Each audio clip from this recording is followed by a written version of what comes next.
આવ છોકરા આવ ઠેલો પેક કરી લીધો કે?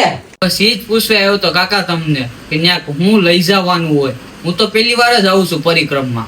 લઈ જવામાં ભાઈ કઈ હોય નહીં બીજું, પણ હું તને જે વસ્તુ કહું ને એટલી જ લઈ છે, બીજી કાંઈ વધારાની વસ્તુ લાવવાની જરૂર નથી ન્યા. જો સાંભળ બટા, હવે છે ને શિયાળાના દિવસો ચાલુ થઈ ગયા છે, એટલે સ્વેટર ધાબળો એવું છે ને લાવવાનું ભૂલતો નહીં, કેમ કે ત્યાં ટાઈટ છે ને વધારે. ભાઈ તું છે ને પહેલી વાર આવે છે એટલે ત્યાં સંપલ ને કઈ પહેરીને નહીં આવતો.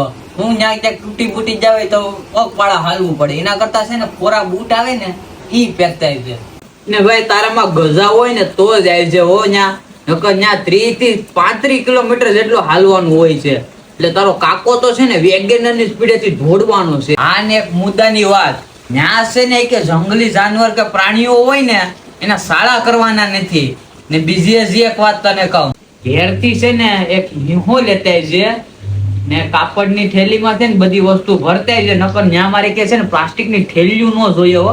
ને તારી ઓલી બિસ્લેરીની બોટલ ઉપર ન જોઈએ હો મારે. જો દીકરા આ વખતે આપણે નિયમનું પાલન કર્યું ને તો આ બીજી વખત આપણે પણ જઈ શકશું ને બીજાને પણ જવું હશે ને તો જવા મળીએ.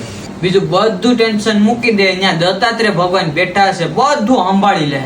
ને એક વાત સાંભળ, હું તને ફોનમાં આ બધી વાત કહી શકતો હતો, પણ મેં તને અહીં બોલાવીને એટલે જ કીધું કે આપણે છે ને ત્યાં ફોનનો ઉપયોગ કરવાનો થતો જ નથી. હા હો કાકા, આપણે ત્યાં છે ને મોબાઈલ વાપરવાનો થતો જ નથી. ત્યાં છે ને કુદરતી સૌંદર્યની મજા જ લેવાની છે, બાકી મોબાઈલ બધું ઘેરે મૂકીને જવાની વાત આવે.